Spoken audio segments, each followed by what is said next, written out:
জন্মাসে সবাই ঈদের জন্য ড্রেস দেখে, আর আমি সারাক্ষণ ড্রেস সেলাই করি মানছের। মানছে গো ঈদ বাজার থাহে 10,000, 5,000, 15,000, 20,000, 50,000, 1,00,000 টাকা।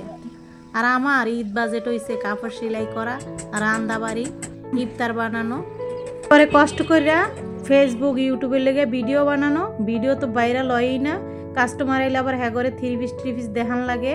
আবার অর্ডারে এই যে বুঝা রাখলাম, এখন এনো রাখলাম, ঘর দুয়ার গুছ গাছ করমু। শেফালি আহে 2টা বাজে, রোজার মাসে ওই টাইম চেঞ্জ করছে। 2টা বাজে আসলে নামাজ পড়া লাগে ঘরের ভিতরে, আমোসা যারা ঘরে।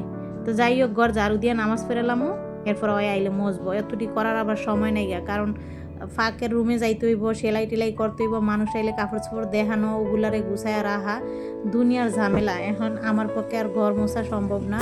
তো যতটুকু পারি ঘর দুয়ার ফাঁকে ফাঁকে গুছাই। একদম অগুছালো ঘর ভাল লাগে না। আর কাপড়ের ঘর যে এত অগুছালো হয়, কারণ এই গুছাইলাম, এই মানুষ আইলো, এই মানুষ দেখলো, আবার হ্যাগুলোকে সুন্দর করে কথাবার্তা না কইলে ওকে বই আনলা দেরি কাম করে। এই হোক, তারপরও যারা বেকার বইনেরা আছেন ঘরে বৈশা আমার মতন সেলাই কাজ করবেন, তাইলে আর কোনো আফসোস থাকবো না কোনো কিছুর লেগে। এত ব্যস্ত থাকবেন তখন কিনাকাটা মার্কেট করার কথা ভুললেই যাইবেন গা। কি আর ড্রেস দেখমু, কি আর ড্রেস কোনানো বেছে না বেছে, এইসব দেখার আমার কোনো সময় আছে না, কিনার সময় আছে? এই মাইন্ডসেট ড্রেস সেলাই করতে করতে, এরপরে লোক নিজের সংসারের কাম করতে করতে একদম ব্যস্ত। মনে হয় যে ড্রেস যদি আমার কিনেও দেয় তাও আমি অসন্তুষ্ট। এই লোকা কথা এমনভাবে নিজেরে গড়বেন, একদম নিজে এতটা কামে ব্যস্ত থাকবেন। কে ফিনলো, কে কি কইলো, কে কি খাইলো, কে কি না খাইলো, কে কি এলো না করলো, এটি দেহার হিসাবই থাকবো না, আর দেহার কোনো নজরই থাকবো না, চোখটা এদিকে যাইবই না। এই টেবিলটা যদি না গুছাই তাহলে হ্যাঁ শেফালি আইয়া এটারে গুছাইতেও সুন্দর করে পারবো না। আর আমার এটা যদি অগুছালো থাকে একদম মেজাজটাই গরম হয়ে যায়। ততই অরে গুছাইতে দেই না, আমার মতো সুন্দর করে গুছাইতে না, আমারটা আমার কাছেই ভাল লাগে। যাই হোক, এখন আমি একটু ফল টল আবার এখন রাইখা দিই। ফ্রিজের গুলা খাওয়া যায় না, আগে আগে এখানে আবার রাখতেছি, নতুন আনি প্রতিদিনই খাওয়া হয়, আনা হয়।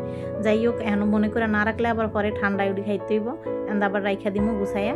এরপর হয়েছে গিয়া জামু হয়েছে গোসল করমু, তারপর হয়েছে নামাজ পড়বো, তারপর কাপড় কাটবো। এর ভিতরে হচ্ছে আমি আবার গোসল করে নামাজ পড়ে আবার একটু লাইভে ঢুকবো।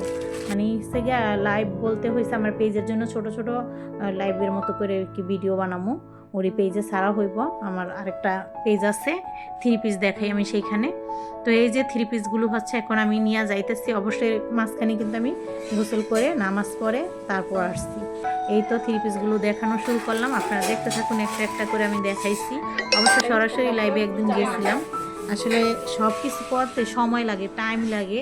করলে তো আমার পেজের জন্য অনেক ভালো হয়, আবার মানুষও দেখে, তবে সেগুলো করার সময়টা পাই কই। আমার জন্য হয়েছে একটা দিন, যদি 2টা দিন হইতো তাইলে সবচেয়ে বেশি ভালো হইতো, কারণ আমার কাছে দিন আর রাত একদমই ছোটো, দুটোটাই ছোটো। তো যাক, ব্যস্ত জীবন পার করতেছি, ব্যস্ত জীবন নিয়ে থাকাই ভালো, তাহলে বাজে কোনো টেনশন, বাজে কোনো প্যারা মাথায় থাকবো না। দেখেন না, ঘরে ঘরে খালি জামাইগুলোকে জর্গা করে 3 পিস কিনা দেয় না রে, শাড়ি কিনা দেয় না রে, ওই রে হে রে, এই 3 পিসটা দেখায়, এই 3 পিসটা দেখায়। আমার জামাই আমার আর ওটা কিনতে পাই, আমি আরও কিনুন সময়ই পাই না। আর আমি কিনুন কী করতে, আমার কাছে আসতে লাগলে আমি বানাই এলাম। আমি যেদিকে যাই তখন আমি বানান শুরু করি।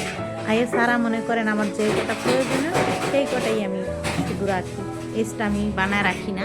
অবশ্য আমার মেয়েদের জন্য বানাই, ওদের জন্য আবার আলমারিতে জায়গাও থাকে না। যাক, ওদের সাথে আর আমার সাথে এক না, আমার একদমই আলসামি লাগে নিজের কাপড় পরে এক্সট্রা বানায় রাখতে। আমি হচ্ছে 3 পিস আপনার ভাইয়া যদি আমার কিনে দেয় বা যদি আমি কোথাও থেকে গিফট পাই, ওইটির লগে পেঁচাই গোছায় রেখে দিয়া ওই এক লগে বিক্রি অনেক সময় হয়ে যায়। অবশ্য আমি বানাইতে তাও ভুলে যাই বা সময় পাই না, আলসামি, এই হচ্ছে আমার বিষয়টা।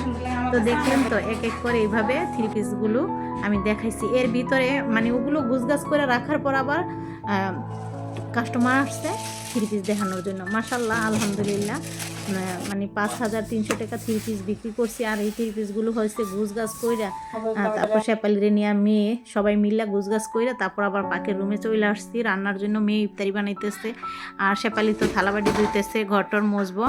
এইভাবে করে আমাদের ব্যস্ত জীবন, ব্যস্ত সময়। রান্নাটা করতে করতে হয়েছে ইফতারের সময় হয়ে গেছে, কারণ এই তো মেয়ে তো ইফতার রেডি করে ফেলছে, এই জন্য টেনশন নয়, নয়তো আপনার ভাইয়ের মাথা গরম হয়ে যাইব, চিল্লাচিল্লি করবো। তো যাই হোক, এই তো আজানের আগ দিয়ে আমি আবার তরকারি কষানো শুরু করে দিয়েছি। শোল মাছ দিয়ে হচ্ছে একটু মানে আলু দিয়ে ভুনিয়ে রান্না করবো, তাহলে খেতে ভালো লাগে। আপনার ভাইয়া সেটা পছন্দ করে। আর হয়েছে রান্না করব মটরশুঁটি সিদ্ধ বসাইছি, ওগুলোকে ব্লেন্ডার করে বাগার দিব, মানে পাতুরি টাইপের করব। বেশি কিছু রান্না করলে অবশ্য খাওয়া হয় না। তো এই তো আজান দিয়ে দিছে, এর ভিতরে আমি চুলার আঁচ কমিয়ে দিয়ে তারপর হচ্ছে চলে আসছি। আর আপনার ভাইয়া তো শুরু করছে, ছেলেমেয়েরা সবাই আসো বসো, এই যে কি জানো মুনাজাত করো, তুমি রান্না নিয়ে ব্যস্ত। আসলে আমার সময়টা কোথায়, আমি মনে মনে আল্লাহর ডাকতেছি আর রান্না করতেছি, সমস্যা নেই তোমরা করো। তারপর এই সাইডটা করলাম, এখানে বিদায় নিচ্ছি। সবাই ভালো থাকবেন, আল্লাহ হাফিজ।